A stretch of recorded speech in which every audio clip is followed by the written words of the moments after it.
countdown for blast off. X minus 5, 4, 3, 2, X minus 1, fire.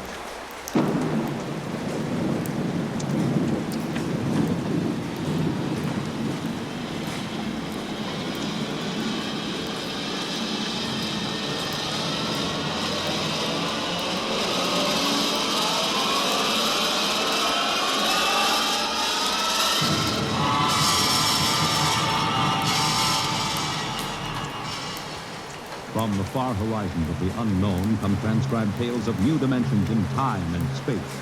These are stories of the future, adventures in which you'll live in a million could-be years on 1,000 maybe worlds. The National Broadcasting Company, in cooperation with Street and Smith, publishers of astounding science fiction, presents X minus 1.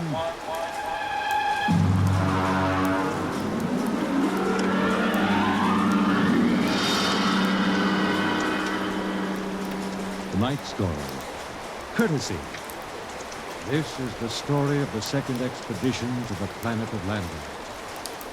I'm recording it for any future expeditions which might land on this godforsaken sphere, in the hope that they may learn from our tragic example. As I write, there are 2 of us left. 2 out of an original complement of 180 men. One of us, myself, will be dead in less than 23 minutes. As for the other, heaven have mercy on him, I do not know.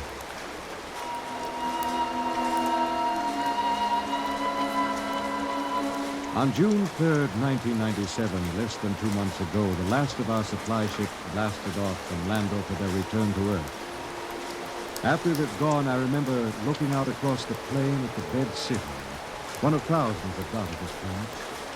It had tall, graceful buildings, atomic power systems, vacuum conveyors, all perfect, all deserted, all unmarked. How had it happened? The best guess was that the plague had frightened the original inhabitants of the planet so that they'd piled into rocket ships and headed for some distant planet. I often wondered why a civilization so advanced as Landro could not find a serum to beat the plague. It had taken our Earth doctors less than 6 months to develop an immunization method. Well, maybe those aborigines back in the hills knew the answer. That strange, ugly little people who had taken to the caves the day we landed. I was thinking these things when something happened that gave me the shock of my life. Good evening, Captain. Oh, what brings you here, Doctor? It's the matter of the serum, sir. Well, what about the serum? It's no good. No good. It's too old. 10 years too old. Didn't you examine it? Yes, I did, but, well, my eyesight has been failing lately. Are you aware, Doctor, that the last supply ship has returned to Earth? You know we'll have no more contact for 2 years? Just, how long do you give it? Well, the present immunity will last a week or so. Then, without booster shots, it's just a question of time until someone picks up the plague. After that? What about the natives? They don't die from the plague. The accepted theory is that they have developed an immunity. Well, suppose they haven't developed an immunity, Doctor. Suppose they get the disease. Then they must have a treatment for it. If they don't, there would be no natives. Would you be willing to go on an expedition to the hills to find out? At this point, Captain, I'd be willing to do anything. Absolutely anything. I'm truly sorry. I'm sorry. Dr. Morgan, sometime when you aren't too busy, when you have a moment, I'd hate to inconvenience you. Would you mind telling me how it feels to murder 180 men? 181, including yourself.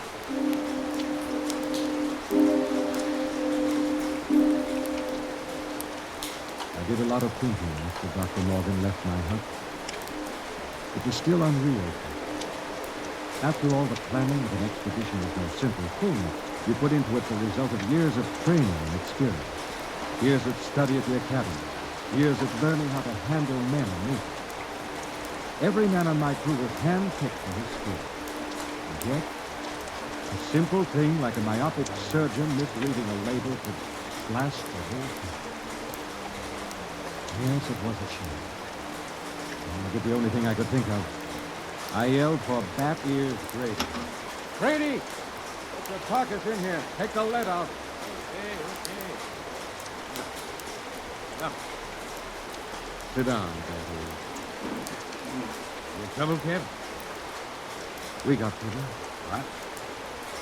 The serum's no good. Morgan forgot to check. It's 10 years too old. Hey, jumping snails. You're going to court-martial That that? wouldn't do much good. We'll all be dead pretty soon unless somebody figures something out. Well, what are you going to do, kid? Well, there's only one chance. One chance in 10 years. What? Maybe. Them cave rats. What good can they do? They don't get the plague, so maybe they know it too. Hey, get a few of them and beat it out of them. That's why you're here. How'd you like to come along on a little expedition up to the cave country? You, me, the doctor, and Faulkner. Now, listen, Cap, he's worse than he's not. Yes, but he knows more about the native culture than anybody here. He's the only one who's completely familiar with the records of the first expedition. Okay, so it's me, you, the doctor, Faulkner.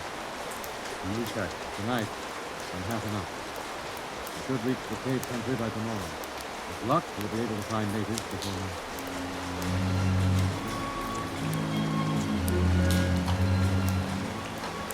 Benny Faulkner was the expedition anthropologist. One of the most unfortunate-looking individuals I've ever met.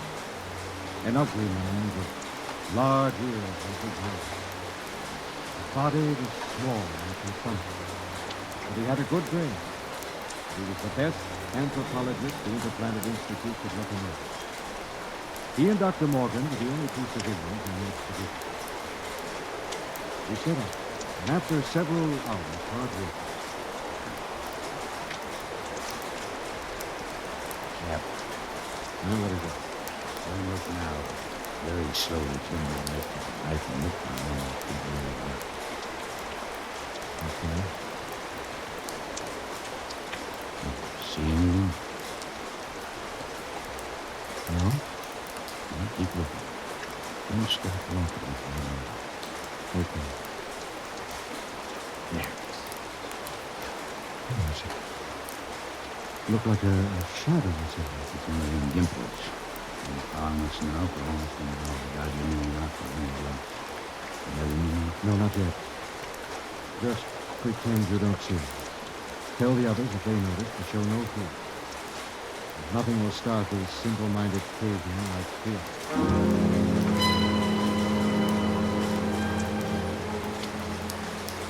The manual said, under no circumstances shall a member of the patrol display fear before a native. The dignity of the Earthman must be preserved at all costs. Just before dawn, we reached the cave country. We were tired and hungry, and we stopped to fix some food and rest. Everything was quiet. There was no sign of the winter that could contain us until... Hey, get in there, you sneaking little monkey man. Come on, before I break your shovel on your car. What's the trouble? Yep. I caught me one of these gimpos sneaking around outside the tent. Now bring in the light of the fire. We can get a look at him. Faulkner? Yes, sir? Keep an eye on him. Try to establish some communication. All right. Hey, look out. No need to knock him down, Batty. Oh, that's the only language they understand. See if you can reach him, Faulkner. I'll need a drum of some sort. A what? Well, they have no language as we know it, and they have a very rudimentary sense of hearing. I find they communicate with one another through a very primitive kind of vibration of the tongue. Closest I can come is a series of drum beats, a sort of Morse code. The psychologist on the first expedition had it worked out before he was killed by the plague. I'll study his notes, and I think it'll work. You mean these little critters can talk to one another? I believe they can. At any rate, we'll have a chance to find out. We have something I can use for a drum. Here, take my water bottle. Thank you, Doctor. Now, I'll tap it 3 times. That's a greeting of some sort. Just a moment. Yes, sir? I don't want you treating this fellow like an equal. Don't give them the idea that we're desperate. Once they sense that, you're lost. I have to communicate with him, sir. Now, just bear in mind what I said. Dignity. Yes. I'll do my best, sir. It was a strange sight. On one side of the water bottle crouched little Benny Faulkner, looking for all the world like a human spider. Across from him crouched the lantern, a humpbacked, gray little creature with an enormous head and those huge, soft, lavender eyes. Every few moments, one would stop the strange tattoo of communication, and the other would take it up. I'm setting forth in this narrative the most vital part of their conversation, as Benny Faulkner later transcribed it from the best of his memory. Benny asked, "Why were your cities abandoned? Was it the plague?" The native said yes. Benny said, "Do you still fear the plague?" The native answered yes. "Do any of your people become afflicted?" The answer was some. "How do you treat them?" Some. "How can we find a cure for the plague?" More some. Then the native said, "Go among my people." Then he asked, "Will we find the answer among your people?" And the native replied, "My people have the answer." Then he said, "Will you tell me the answer?" The native repeated, "Go among my people." As far as the Landrian was concerned, the conversation was ended. He rose to go, and Faulkner stepped from his path. But Brady was there to ensure the best. Hold on there, bucko. You ain't going no place. Don't maltreat him, Brady. What did he say? He says his people have the answer. What do you think? There may be some truth in it. He says some of his people still get the plague. That must mean it isn't a question of immunity. They must have a cure. He wasn't clear on that. Then they must have a vaccine to keep it from spreading. Does he know? His answer is for us to go among his people. Well, that leaves it up to us. First level of caves is on top of that cliff about a mile ahead. It's a trap. I'll bet my last dollar on it. Well, maybe not. We'll have to risk it. Wait, Well, let me go. I got you all into it. how will you talk? Benny here can give me enough of the code so I can ask the big questions. You understand that they might just decide to cut your throat? I'm fully aware of All right, Doctor. You go ahead. We'll wait at the foot of the cliff. If you aren't back down in 3 hours, we'll come up after. What about the Gimpo here? We'll hold him as a hostage to ensure the doctor's safety. If the doc comes back, all right, we'll let him go. If not, it's your job, Brady. A pleasure.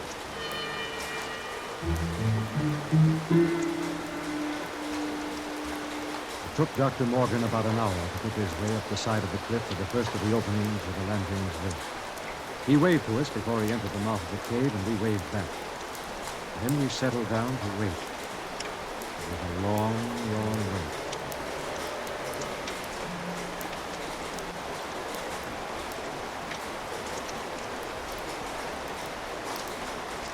Eight o'clock. You've been up there more than 3 hours, Cap. Oh, give him a little more time. Getting colder. Keep that fire going. How much longer are you going to wait, Cap? No, we've got lots of time. You'd think you'd have heard of something by now if you were going to knock him off on me. No, not necessarily. Wait. Look, up on the cliff. That's him, all right. What's he running for? No, he looks scared. That crazy fool, if he don't look out... Doctor! Dr. Morgan, look out! Look out!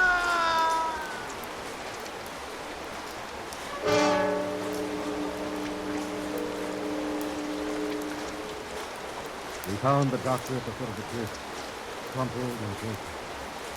There were no marks on his body, nothing except a twisted, mocking grin on his face. Oh, yes, and one other thing. Scrawled across the pad he had taken with him on which to make notes concerning the answer was a single word. The word was courtesy. We threw the paper away. The expedition was a failure. Though Bat Ears claimed he'd get it out of the Gimpo if I'd let him. He nodded in agreement. Bat Ears took the little native off behind an outcropping of rock. He was back in 15 minutes, dripping with sweat. Well? Let's go, Cap. Nothing. But nothing. Is he... They ain't made very good, these little gray people. They come apart too easy, so... Let's go, okay? Oh. Benny, what is it? I feel kind of sick all of a sudden. In the back of my head, it's all kind of pain. Let me see your tongue. Uh. Come on, give him a hand, Thaddeus. We've got to get him back to camp. What is it? I'm not sure, but that blackness on the tongue and the headache, it could be the plague.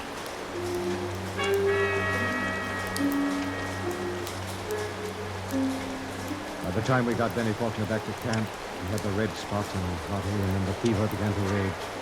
It was the plague, unmistakably. Before morning, Collins, the supply sergeant, had it, then it was Peabody. After that, the men went down like tents. Then one morning, Bat-eared Brady dragged himself into my tent and sat down. The lines in his face told me the end was coming to be done. Sit down, Brady. Well, what's the count? 6. We buried the chaplain. Got anything to drink? Sorry, I'm all out. Yeah. How about a cigarette, then? You got a cigarette? Yeah, sure. Okay. How's Faulkner? I don't get it. He's still alive. Still alive? Yep. In fact, he's getting better. Sitting up. Holy mackerel. It's sick. Yeah, it's like any other. No, no. Isn't the last. What do you mean? They brought him down. See? Little black dot.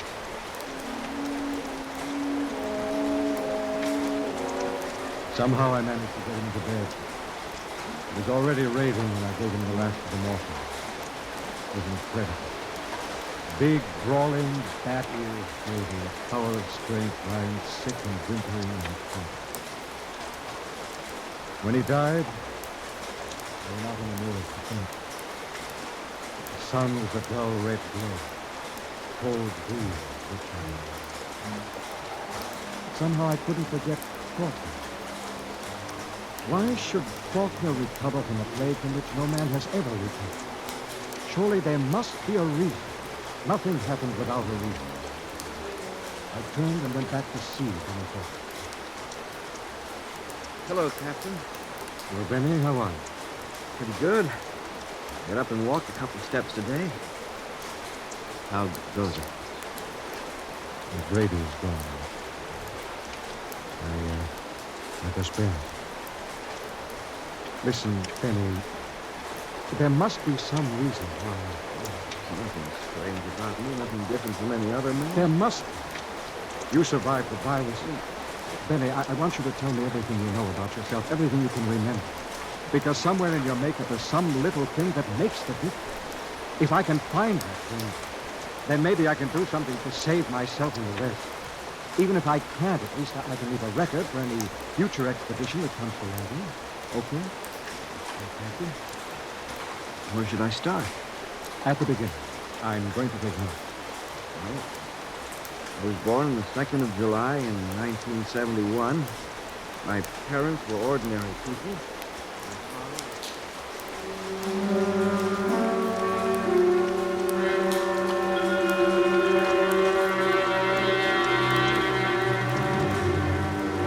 Look, Captain, I've told you everything I can remember.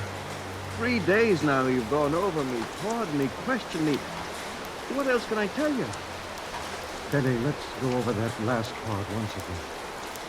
Yes, I'll start. Take it from where the native started to walk away. You stepped out of his path, and Brady grabbed you. Yes, I stepped out of his path. Why? Mm. Why did you step out of his path? Why not? Courtesy, I guess. Courtesy. That's the word that Dr. Morgan had scrawled in his note. I don't see it. I don't either. Tell me, Benny, why should you want to be courteous to a native? Why not? What about maintaining your own dignity? Are you talking about dignity or arrogance? I don't know. Benny, Listen, maybe we were all wet in our deductions.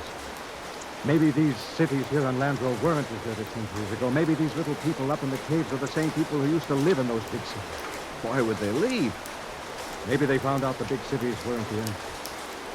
Maybe they found out that civilization doesn't necessarily bring happiness. So they just packed up and left. Returned to the simple. It doesn't make sense. You're forgetting the plague. What is the plague? Well, I don't know. Is it a virus? I don't think they ever found out. You know what I think? I think the plague is nothing more than what we know as greed and terror. Captain, you're going off your rocker. I think maybe we're in line to die. Serum was good. In fact, I don't think the serum had anything to do with it. I've never heard anything as crazy, fantastic in my life. No? I think I'll go back to my tent and finish writing the report.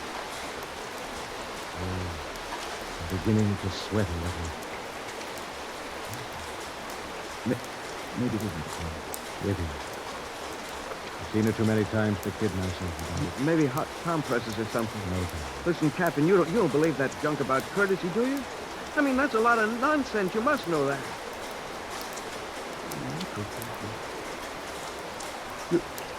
You do believe it, don't you? Good night, Mary. I think I'd like to be alone. Good night, Captain.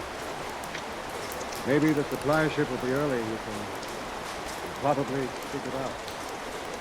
Sure. Good night, Captain.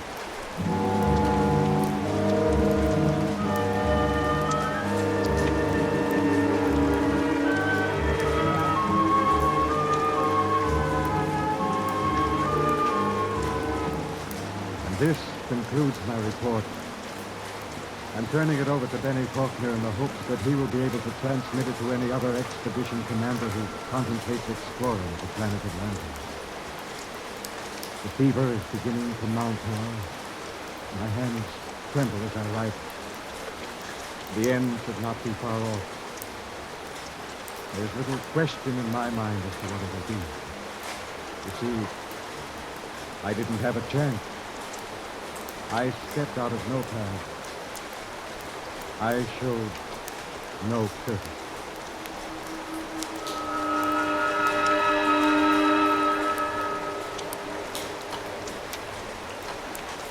You have just heard X-1, presented by the National Broadcasting Company in cooperation with Street and Smith, publishers of astounding science fiction. Tonight, by transcription, X-1 has brought you Courtesy, adapted for radio by George Lefferts from the story by Clifford Siman. Featured in the cast were Brett Morrison as Captain Ira Warren, Arnold Robertson as Battiers Brady, Edwin Jerome as Dr. Morgan, and Bill Griffiths as Benny Faulkner.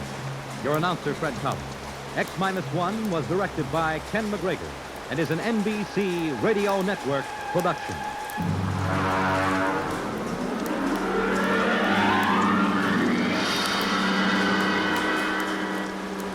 And now, next week, the frontier is a strange place.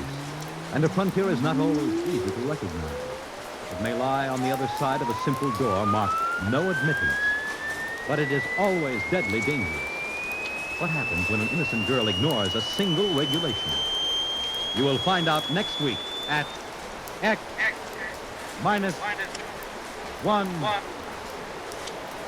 When you buy United States savings bonds, you help to build your own future security. Here's an opportunity to save systematically for long-range personal objectives. And with their increased yield and other improvements, U.S. savings bonds are a better investment.